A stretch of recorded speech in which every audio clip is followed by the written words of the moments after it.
Já contaram os irmãos a abrirem as suas Bíblias no Evangelho de Lucas, capítulo 24.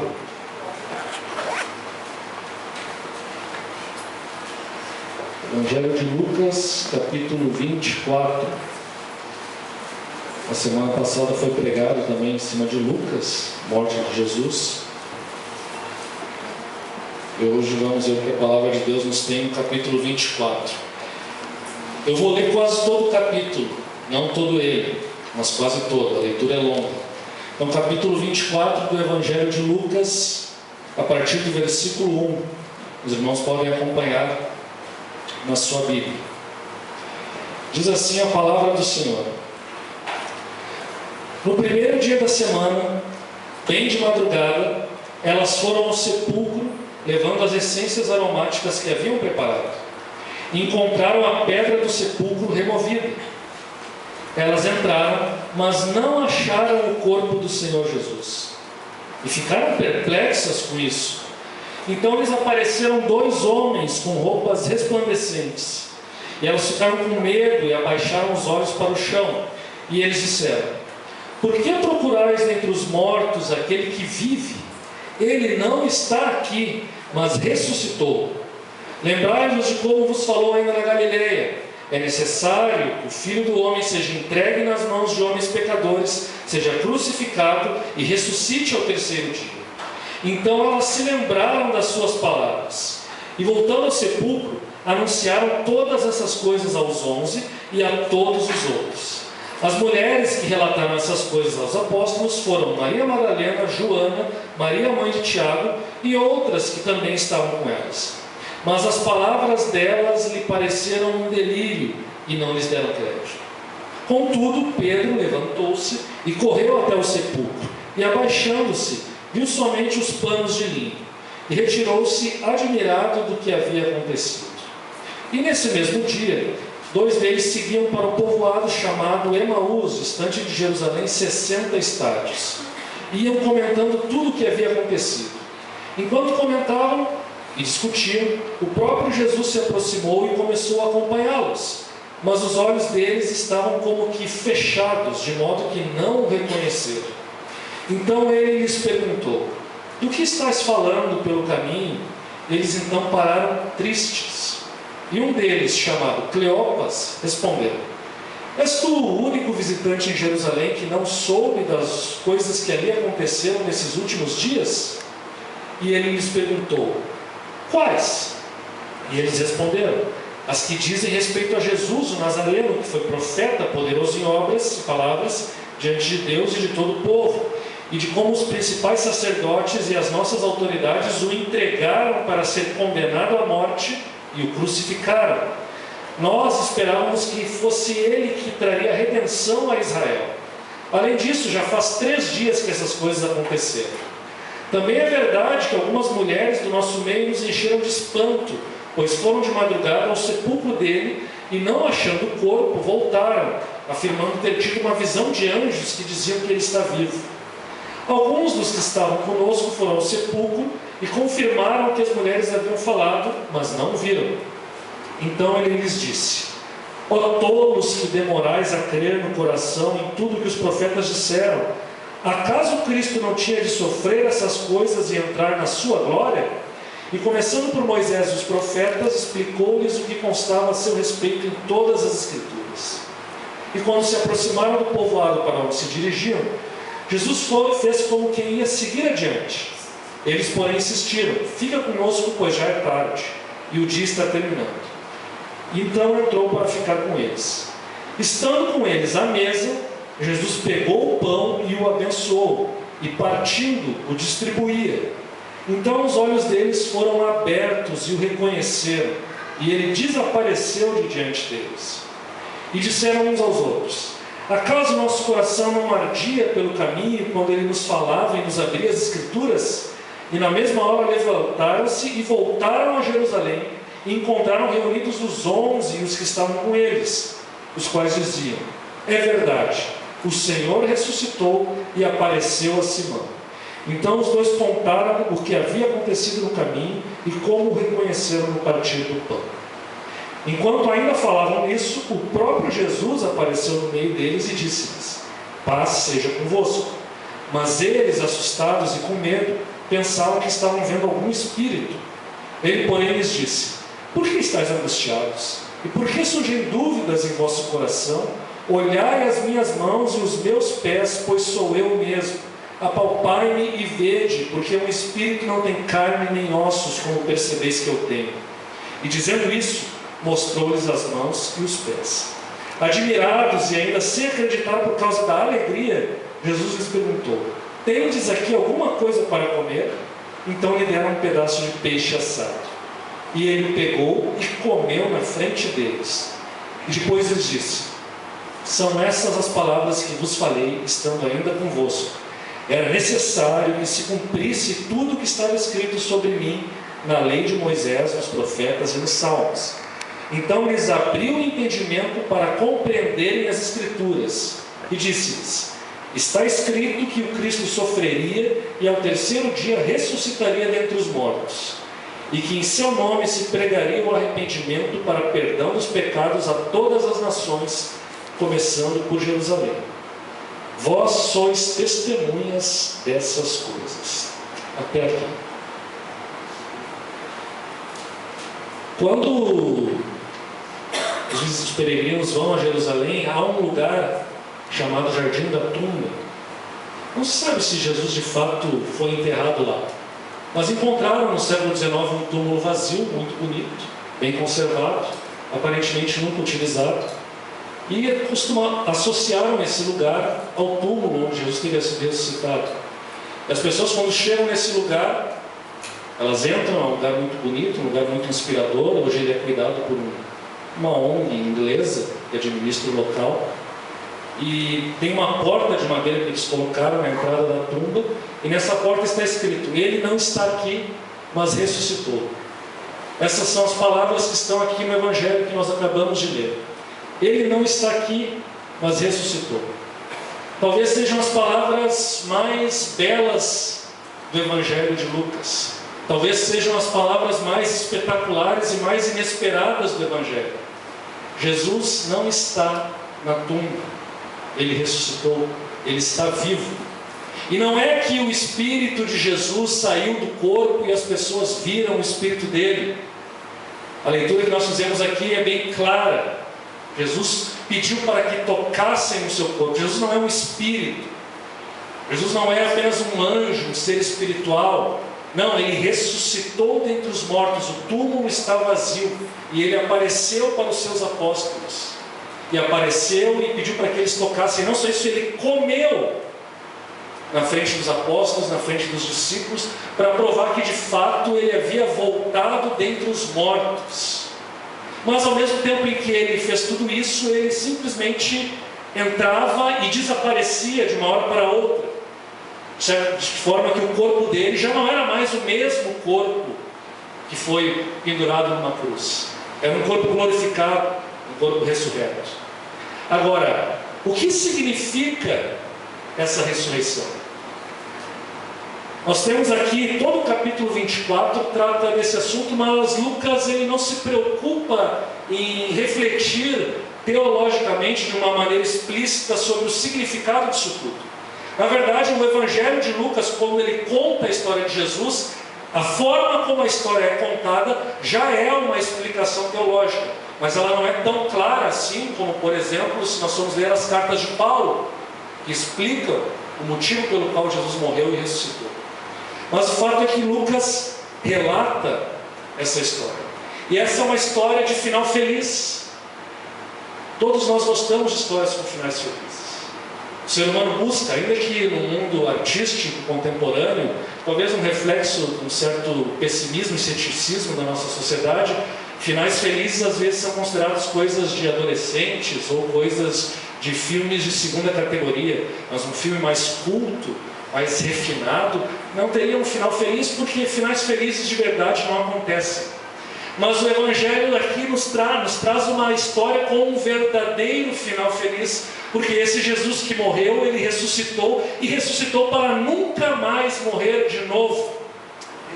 Porque depois de ressuscitar, ele subiu aos céus, não como um fantasma, nem como um espírito, mas Ele subiu aos céus corporalmente e está lá, reinando e governando sobre toda a criação, de onde um dia voltará para nos ressuscitar junto com Ele, ou aqueles que estiverem vivos serão transformados e estarão com Ele eternamente. Portanto, se eu não me engano, foi Tolkien ou C.S. Lewis, dois escritores famosos de ficção.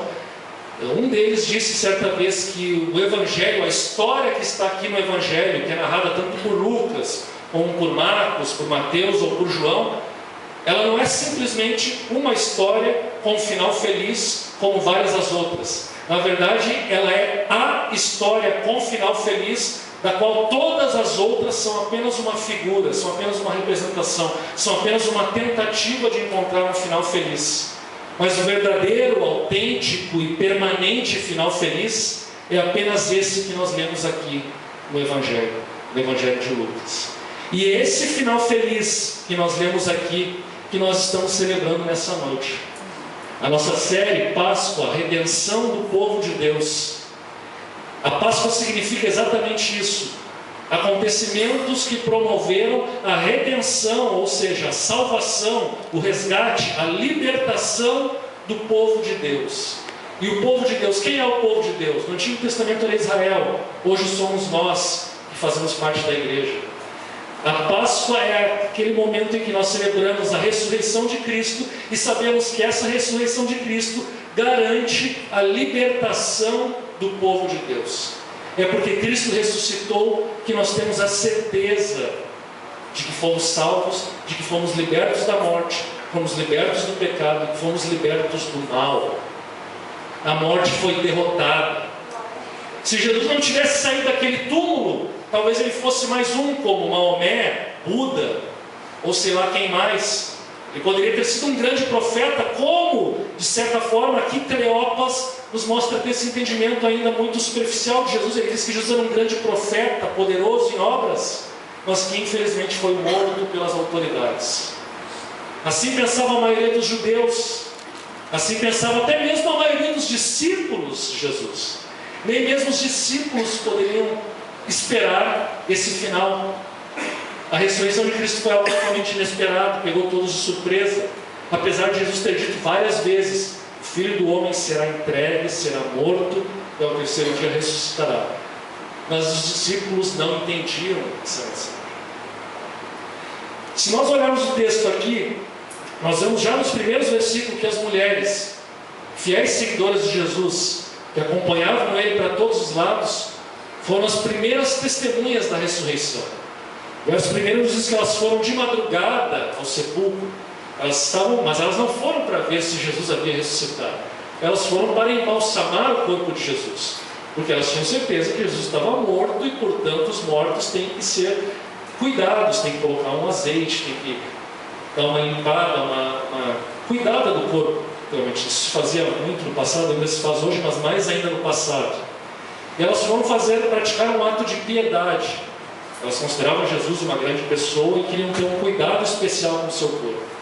Elas tiveram coragem, porque Jesus foi morto como um criminoso, e elas estavam se associando a esse criminoso ao irem lá cuidar do seu corpo. Mas elas foram, e ao chegar lá, elas veem a tumba vazia, a pedra removida. Havia uma grande pedra na frente do túmulo, aquela pedra foi removida. Uma pessoa sozinha não conseguiria remover, e muito menos mulheres conseguiriam remover aquela pedra. A pedra foi miraculosamente removida, e elas então veem o túmulo vazio, e o verso 4 nos diz que elas ficaram perplexas com isso. Ou seja, elas não entenderam. Elas poderiam ter visto o túmulo vazio e entenderam: ah, Jesus ressuscitou, mas não. Elas viram o túmulo vazio e ficaram perplexas. E então apareceram dois homens, que na verdade eram dois anjos, com roupas resplandecentes. E elas ficaram com medo, diz o verso 5. E então esse homem diz: por que vocês procuram entre os mortos aquele que vive? Ele não está aqui, mas ressuscitou. Lembrai-vos do que ele vos falou.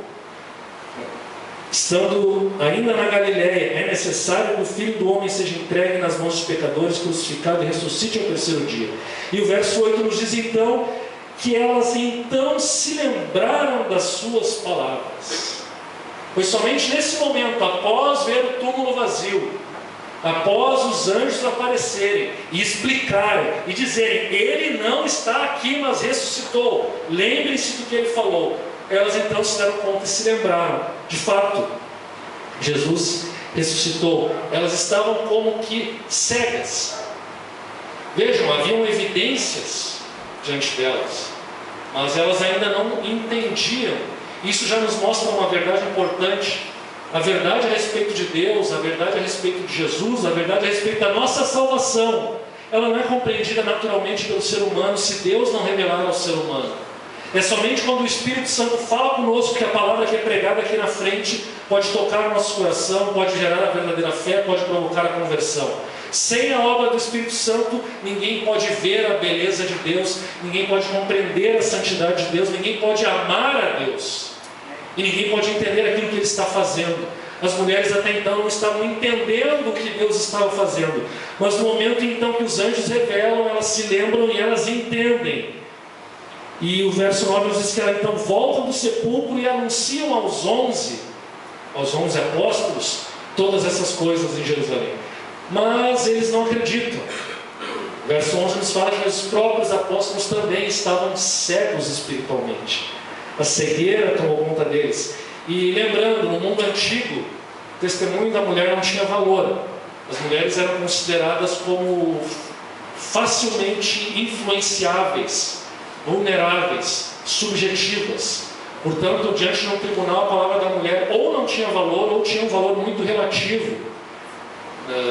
Até, inclusive, apenas um parênteses, se costuma argumentar que a história da ressurreição de Jesus não foi inventada pelos apóstolos, porque se eles tivessem inventado essa história, eles não colocariam as mulheres como testemunhas, eles colocariam homens, porque o testemunho de uma mulher não tinha valor no mundo antigo, mas o testemunho de um homem teria. Mas, no entanto, quem primeiro tem contato com Cristo ressuscitado? As mulheres.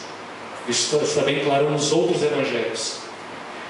E os evangelistas não escondem esse fato de que foram mulheres, que eram pessoas que eram desprezadas na sociedade greco-romana da época e mesmo na sociedade judaica. Foram mulheres as primeiras testemunhas. E elas contam aos apóstolos, e talvez por isso, mas também, não só por isso, mas por outros motivos, eles não creram. Eles achavam que elas estavam delirando. Literalmente o verso 11 nos fala isso. E não lhes deram crédito. Pedro ficou um pouco desconfiado. Ele resolve sair, vai e encontra o sepulcro vazio, mas também diz que ele se retirou admirado do que havia acontecido. Então, aparentemente, Pedro também não saiu convicto de que Jesus havia de fato ressuscitado, mas ele aparentemente está admirado, ele está esperançoso de que algo aconteceu, alguma coisa aconteceu, mas ele não sabe o que. Então, a cegueira ainda estava sobre os apóstolos, sobre os discípulos, e essa cegueira ela continua. Nós lemos aqui os versículos seguintes, nós vamos ver que Jesus aparece para eles, depois de aparecer para os dois discípulos que estavam caminhando para uma pequena cidade chamada Emaús, no domingo à noite, ou seja, quase 2000 anos atrás, também no domingo, também à noite, Jesus aparece então para os discípulos, para os apóstolos no cenáculo. E ele aparece, e quando ele aparece, os apóstolos também ficam na dúvida, né? O versículo 38 diz, Jesus fala para ele: por que estáis angustiados? Por que surgem dúvidas em vosso coração? Olhai minhas mãos e os meus pés, pois sou eu mesmo, apalpai-me e vede. O verso 37 diz que eles, assustados e com medo, pensaram que estavam vendo algum espírito. No mundo antigo, as pessoas acreditavam que espíritos podiam vagar por aí. O espiritismo não é uma novidade, não é um fruto do século XIX, ele sempre existiu na humanidade. E acreditar que espíritos vagavam por aí não era nem um pouco incomum. O incomum era alguém ressuscitado entre os mortos. Isso era absolutamente impossível para um grego, para um romano. Os judeus acreditavam que isso seria possível, mas só aconteceria no juízo final. Antes disso, não. Mas Jesus aparece e ele diz: toquem, vejam que eu ressuscitei. Vocês não creem, vocês são incrédulos. Então os próprios discípulos também estavam cegos. E Jesus então no verso 40 em diante, ele começa a explicar as Escrituras para esses discípulos, e o entendimento deles então se abre. E ele come na frente dos discípulos para dizer: eu não sou um espírito, o espírito não come, o espírito não vai comer. mas realmente eu tenho corpo, sou eu mesmo. E expondo as Escrituras e mostrando que a lei de Moisés, os profetas e os salmos haviam previsto a sua morte e ressurreição, os apóstolos então creem que de fato aquele era Jesus e ele está ressurreto. A alegria era tão grande que no primeiro momento eles ainda não acreditavam, mas eles passaram a entender. Jesus se revela a ele que ele está vivo, que ele ressuscitou. Mas além desse fato, nós temos a história dos discípulos a caminho de Emaús. Mas antes de eu falar um pouco dessa história, eu queria só me fixar mais uma vez nas palavras dos anjos. Ele não está aqui, mas ressuscitou. Como eu falei, talvez essas sejam as palavras mais belas e mais significativas do Evangelho. Não quero com isso dizer que a ressurreição é mais importante que a morte, ou que a morte de Cristo foi só um pequeno episódio, mas o importante é a ressurreição. Não, a morte de Cristo é fundamental, ela é importante, mas a ressurreição dá um sentido novo para a morte de Cristo. Como eu falei, sem a ressurreição, a morte de Cristo teria sido em vão. Ele morreu, coitado dele, que pena, ele era uma pessoa justa, né? Mas ele morreu, acabou. Mas como ele ressuscitou, tudo ganha agora um novo significado. A ressurreição nos mostra que tudo aquilo que aconteceu na vida de Jesus significava uma coisa totalmente diferente do que todo mundo pensava até aquele momento. A ressurreição nos faz reinterpretar não só a vida de Jesus, mas toda a Bíblia e toda a Escritura. A ressurreição é um ponto-chave, um ponto emergente fundamental para que nós possamos entender o que a Bíblia ensina sobre Deus, o que a Bíblia ensina sobre o Messias, o que a Bíblia ensina sobre salvação. Portanto, essas frases, ele não está aqui, mas ressuscitou, falam uma grande verdade que muda tudo. Ele não está aqui, mas ressuscitou, isso muda tudo, absolutamente tudo. Ele não está aqui, mas ressuscitou, significa que a pena dos pecados foi pago. Havia uma sentença a ser paga, e Jesus morreu em nosso lugar, ele levou a nossa culpa e pagou por isso. Mas se ele ressuscitou, isso significa que essa sentença foi completamente cumprida, a pena foi totalmente paga. Portanto, não há mais nada a ser pago. Jesus pagou completamente a pena dos nossos pecados. O pecado foi destruído. Ele não está aqui, mas ressuscitou, significa que a morte foi derrotada. Ele morreu, mas a morte não teve poder para reter o seu corpo. Ele ressuscitou, ele voltou à vida. Ele não está aqui, mas ressuscitou, e significa que ele é o Senhor, que ele é Deus, que ele não é apenas um profeta, que ele não é apenas um mártir, que ele não é apenas um grande homem. Ele não está aqui, mas ressuscitou, significa que a palavra final de Deus para nós é vida e não morte, e que a morte não é o fim de tudo. Ele não está aqui, mas ressuscitou, significa que a justiça de Deus foi plenamente satisfeita. Ele não está aqui, mas ressuscitou, significa que se nós estivermos unidos a Ele, um dia ressuscitaremos junto com Ele para a vida eterna, num corpo glorioso como o dele. Ele não está aqui, mas ressuscitou, significa que Ele é Rei soberano sobre todas as coisas, e não há nada debaixo do domínio dele, pois somente quem tem poder sobre a vida e a morte pode governar sobre toda a criação. E se ele ressuscitou dentre os mortos, ele tem poder sobre a vida e a morte, e portanto ele é o Senhor de todas as coisas. Ele não está aqui, mas ressuscitou, significa que isso é Evangelho. Essas são as boas novas. O Evangelho são as boas novas de salvação. E nós podemos estar seguros da nossa salvação, porque Ele voltou dentre os mortos, porque Ele ressuscitou dentre os mortos, e portanto nada pode nos separar do amor de Deus, como diz Paulo, nem a morte nem a vida, nada pode nos separar, porque Ele derrotou a morte, Ele ressuscitou. Por isso, essa frase, olhada, lida assim literalmente, pode parecer não ter um significado tão profundo, mas ela resume a essência do que é o Evangelho. Ele ressuscitou, os nossos inimigos foram derrotados. Os nossos inimigos eram o pecado, era a morte que nos escravizava, era Satanás. Todos eles foram derrotados. O povo de Deus foi liberto dos seus inimigos. O povo de Deus, portanto, agora é livre para servir a Deus. O povo de Deus agora tem comunhão com Deus. O povo de Deus pode ter vida com Deus. Salvação no Antigo Testamento, no judaísmo e no cristianismo, significa libertação daquilo que nos oprime, libertação dos nossos inimigos. A Páscoa judaica foi a libertação da escravidão do Egito. Ela prefigurava essa Páscoa, que é a ressurreição entre os mortos, que significa a nossa libertação da morte. Não precisamos mais temer a morte. Não somos mais escravos da morte. Não somos mais reféns da morte. A história continua quando os dois discípulos aqui, a caminho de Emaús, estão caminhando tristes. Eles também não haviam entendido que Jesus havia ressuscitado. Jesus aparece para eles, mas eles não reconhecem. E Jesus pergunta: o que vocês estão falando? E eles dizem: olha. E aí eles mostram toda a má compreensão que eles tinham de Jesus. Jesus, o varão galileu, homem poderoso em sinais, nós achávamos que ele ia redimir o povo de Israel. Ou seja, que ele ia ser um libertador político, que ele ia salvar a nação da opressão romana. Ele ia conquistar a independência da nação. Mas, no entanto, os nossos sacerdotes o entregaram e ele foi morto e crucificado. Já fazem 3 dias que isso aconteceu.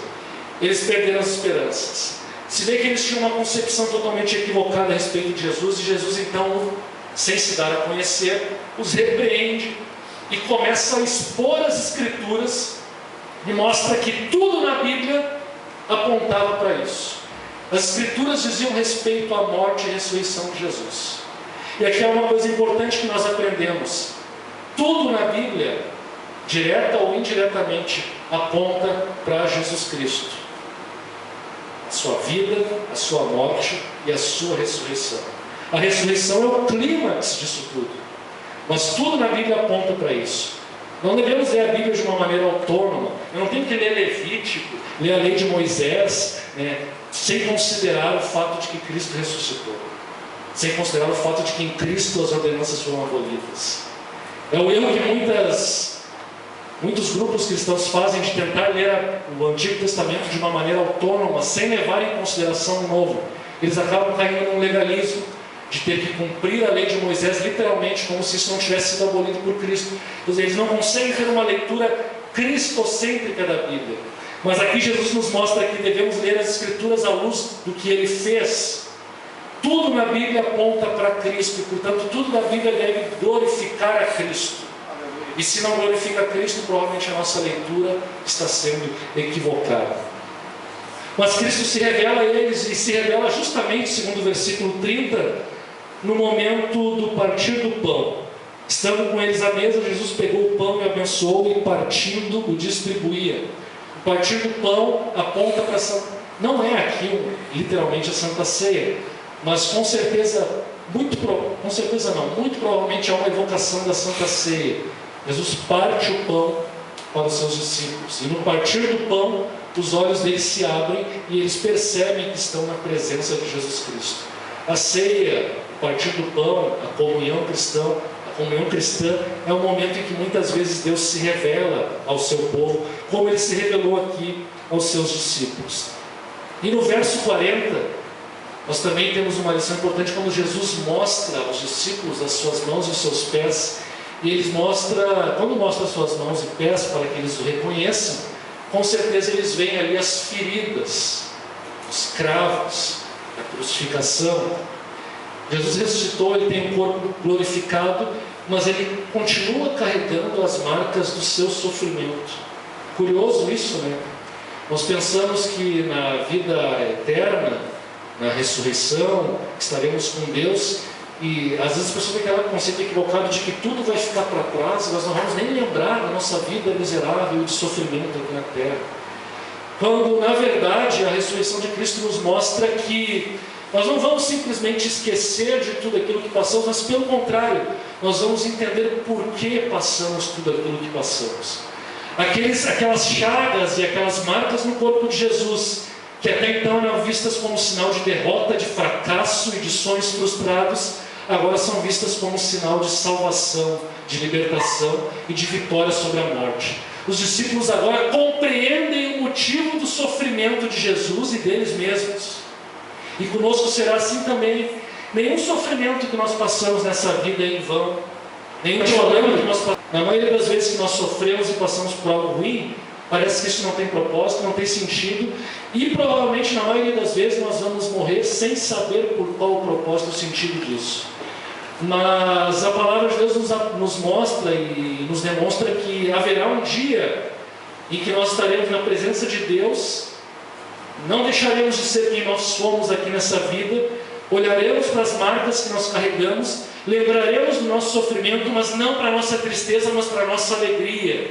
Diante de Deus, a nossa alegria diante do sofrimento será maior. Por termos sofrido, nos alegraremos ainda mais. E entenderemos o porquê de tudo aquilo que nós passamos, assim como os discípulos entenderam o porquê de todo aquele sofrimento ao olhar para as marcas no corpo de Jesus Cristo. Não, a nossa existência terrena não é apagada com a morte e com a ressurreição. E tudo que fazemos aqui nessa vida tem consequências no futuro. E importa para o futuro. E portanto que possamos nos lembrar disso diariamente. Agora eu gostaria de encerrar então essa mensagem com algumas aplicações muito práticas. E a primeira dessas aplicações é a seguinte: nunca abandonem a crença na ressurreição corporal e literal de Jesus Cristo dentre os mortos. Nunca façam isso. Você pode ter dúvidas, talvez você sinceramente tenha alguma dúvida a respeito disso, não entenda como isso pode acontecer. Mas se algum dia você negar a ressurreição de Cristo dentre os mortos, sinto dizer, mas você não é mais cristão, nem de longe. Pode ser espírita, pode ser umbandista, pode ser budista, muçulmano, mas cristão você não é. Jesus não é um espírito desencarnado. Jesus ressuscitou dentre os mortos e tem um corpo. Ressuscitou no corpo. O túmulo está vazio. Se o túmulo não está vazio, a nossa fé é vã. Se vocês ouvirem, e quem estudar teologia algum dia vai ouvir, se vocês ouvirem dizer assim: ai, mas a minha fé não é afetada se algum dia encontrarem um túmulo e disserem que é Jesus, e que encontraram o corpo de Jesus, a minha fé não vai ser afetada por isso. Mentira! Se você não acredita que Jesus ressuscitou, você não tem fé, você não é cristão. Você não é cristão. Deixa eu repetir mais uma vez: você não é cristão. Teólogos que negam a ressurreição não são cristãos. São gnósticos, são pagãos, são liberais, mas não são cristãos. Eu não vou ficar aqui argumentando a respeito da ressurreição. Há muitos argumentos, não é o propósito dessa pregação, e nem teria tempo para isso. Se vocês quiserem estudar um pouco mais, leiam esse pequeno livro aqui de 1000 páginas, que é a mais extensa argumentação já produzida a respeito da historicidade da ressurreição de Jesus. N.T. Wright, um famoso teólogo inglês, escreveu, e é sensacional e fantástico. Mas a fé não depende de evidências históricas, etc. e tal, mas é bom saber. Eu aconselho, se alguém quiser, eu posso emprestar esse livrinho aqui. Mas de qualquer forma, a ressurreição é importante, a nossa fé depende disso. E isso é muito bem expresso num poema que eu gostaria de ler aqui, rapidamente. Ouçam com atenção. É um poema de um escritor americano, muito famoso, um poema muito bonito. Não se engane, se ele ressuscitou mesmo, foi com seu corpo. Se a dissolução das células não foi revertida, as moléculas reconectadas, os aminoácidos reanimados, a igreja cairá. Não foi como as flores que ressurgem em cada suave primavera. Não foi com seu espírito nas bocas e olhos aturdidos dos 11 apóstolos. Foi com sua carne, a nossa carne. Os mesmos dedos articulados, o mesmo coração e suas válvulas, que perfurado, morreu, murchou, parou, e então reconquistou de permanente poder novas forças para sustentar. Não debochemos de Deus com metáforas, analogias, esquivando-nos da transcendência, fazendo do evento uma parábola, um símbolo pintado na apagada credulidade das eras antigas. Entremos pela porta. A pedra foi rolada, não era papel machê. Não foi uma pedra de contos de fadas, mas a vasta rocha da materialidade que no lento moer do tempo vai eclipsar para cada um de nós a vasta luz do dia. E se vamos ter um anjo na tumba, que seja um anjo real, pesado com os quanta de Max Planck, vivido com cabelos, opaco na luz do amanhecer, vestido com linho de verdade, feito em tear definido. Não busquemos deixar a coisa menos monstruosa para nossa conveniência, nosso senso de beleza, para que, despertos naquela hora impensável, nós não sejamos envergonhados pelo milagre e esmagados pelo julgamento. A ressurreição é importante. E se Cristo não ressuscitou, a nossa fé é vã. Mas há uma outra aplicação que eu gostaria de deixar aqui. A ressurreição de Cristo, ela antecipa a consumação final. O futuro de Deus, quando o mal será totalmente erradicado da sua criação. Enquanto isso não acontece, nós vivemos no presente já à luz desse futuro. Vejam, nós ainda estamos sujeitos à morte, ainda sofremos, ainda padecemos enfermidade, ainda temos problemas econômicos, ainda nos sentimos tristes, deprimidos. Essas coisas ainda acontecem conosco. Mas nós desde já podemos viver à luz do futuro. E a ressurreição de Cristo, ela antecipa em parte esse futuro de Deus, quando o mal será totalmente erradicado. A ressurreição de Jesus é a primeira ressurreição. Um dia todos nós ressuscitaremos juntos. E se nós ainda não ressuscitamos, nós já temos agora, no presente, uma nova vida, garantida pela ressurreição de Cristo, no poder do Espírito Santo que Ele nos deixou. Nós podemos viver então à luz do futuro. Não devemos viver apenas como derrotados, lamentando pela morte de Cristo ou pelos nossos problemas, mas devemos viver com esperança.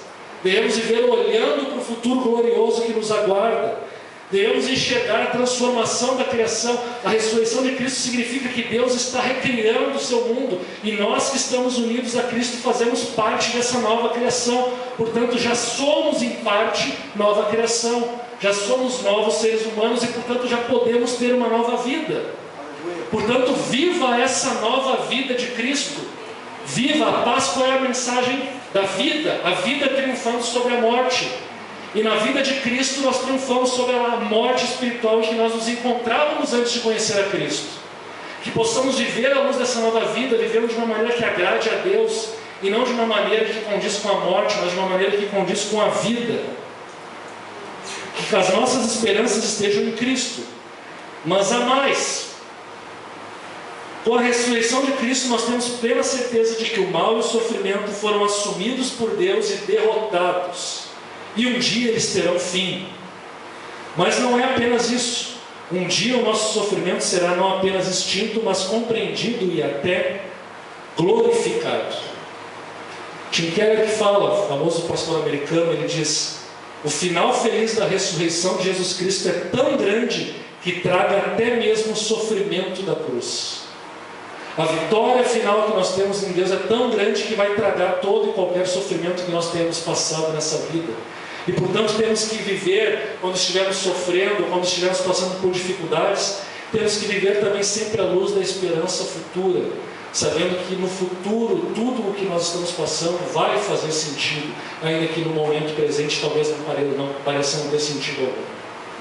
Nós não apenas deixaremos de sofrer, mas de certa maneira nosso sentimento será glorificado. Não que sofrer seja bom, mas nós entenderemos o motivo disso tudo. E portanto o sofrimento não é a palavra final de Deus. O sofrimento pode ser o nosso destino, todos nós vamos sofrer na vida, mas ele não é o nosso fim. O nosso fim é estar com Cristo na ressurreição. Se estamos unidos a Ele, ressuscitaremos com Ele no último dia. A ressurreição de Cristo também é o poder de Deus. E se ela é o poder de Deus que ressuscitou a Cristo entre os mortos, ela também é, pelo Espírito Santo, o poder de Deus para nos capacitarmos para uma nova vida. Isso Paulo fala em Romanos 6. Que possamos então vivermos uma nova vida. Isso significa a vida em santidade.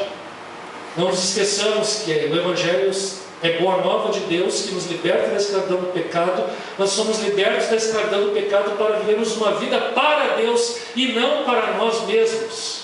Como está escrito em 2 Coríntios, Ele morreu por todos para que os que vivem não vivam para si mesmos, mas para aquele que por eles morreu e ressuscitou. Portanto, o nosso chamado agora é para vivermos para Cristo, porque Ele nos libertou, Ele nos redimiu.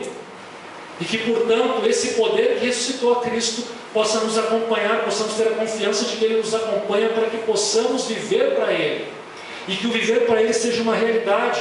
E que, portanto, quando tivermos que abrir mão de sofrermos prejuízo financeiro, ou da nossa reputação, ou do nosso poder, por seguirmos a Cristo, ou por fazermos aquilo que é certo, que possamos fazer isso com alegria.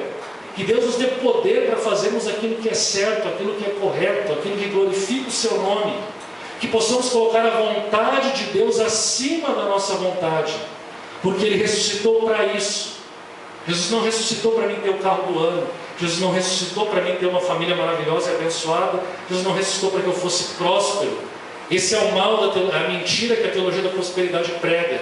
Jesus pode nos dar essas coisas? Pode, mas Ele ressuscitou por algo muito maior do que isso, que é nos tornarmos semelhantes a Ele mesmo, nos tornarmos cada vez mais santos e justos e podemos ter vida eterna com Ele. Esse é o motivo da ressurreição e é por isso que estamos aqui nessa noite. A ressurreição nos mostra também que o senhorio de Cristo sobre todas as coisas, sobre toda a criação. Jesus é o Senhor, portanto, você serve a Cristo como Senhor? Ou será que você ainda vive para si mesmo? Você está envolvido com a missão de Deus, e a missão de Deus é transformar esse mundo. Jesus fala aqui, no final do capítulo 24, que os apóstolos são testemunhas do que Ele fez. E agora eles têm o papel de espalhar essa mensagem e transformar o mundo que eles vivem.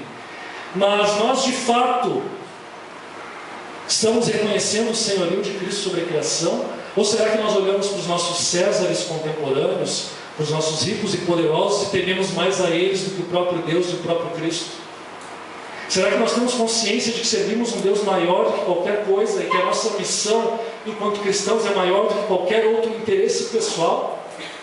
Conseguimos colocar os interesses de nosso Senhor, eu repito isso porque isso é importante, conseguimos colocar os interesses de nosso Senhor acima dos nossos interesses mesquinhos e egoístas? Por fim, ou melhor, a penúltima, nós vemos que os discípulos demoraram a crer. Jesus apareceu para eles e mesmo assim eles tinham dúvidas e continuaram a duvidar. E a Bíblia nos fala que eles estavam alegres, mas eles não conseguiam acreditar. Isso nos mostra que o que acontece com os discípulos aqui, muitas vezes acontece conosco também. Nós não conseguimos acreditar nas promessas de Deus. É bom demais para ser verdade o que Deus nos dá. Não sei se isso acontece com vocês, mas comigo acontece com bastante frequência. Quando algo muito bom acontece comigo, eu não consigo acreditar que isso de fato está acontecendo.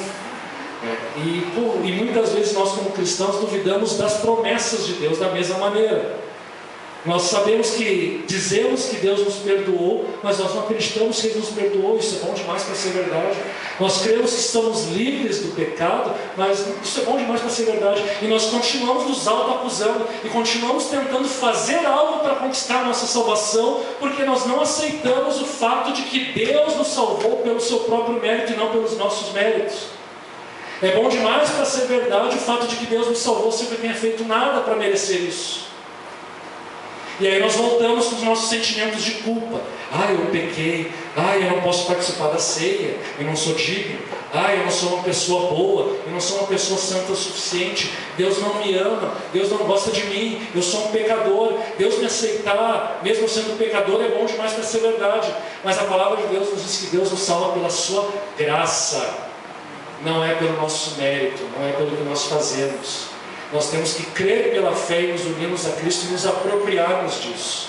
Assim como os apóstolos tinham que crer na ressurreição e não conseguiam crer porque era bom demais para ser verdade, nós também temos que crer que Cristo nos salvou completamente, nenhuma condenação lá para nós.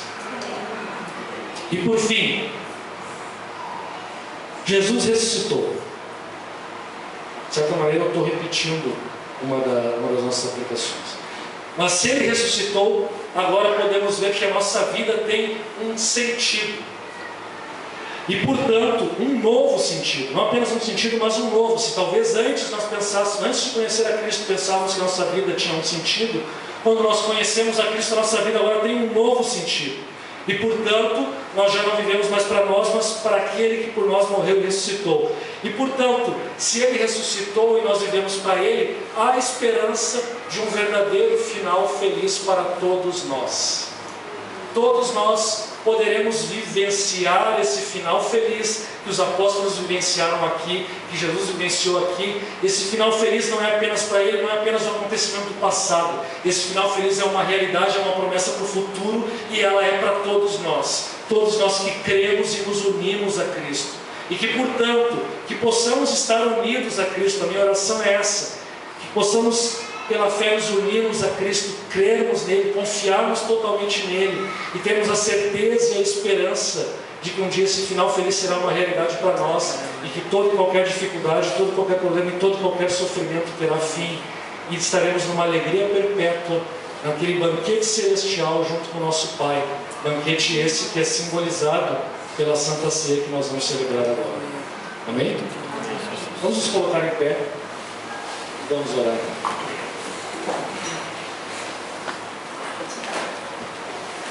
Pai amado, nós te agradecemos pela Tua palavra que foi pregada nessa noite, e queremos te agradecer especialmente por aquilo que nós estamos comemorando nessa noite, que é a Páscoa, a libertação do Teu povo que foi garantida pela morte e ressurreição do Teu Filho Jesus Cristo.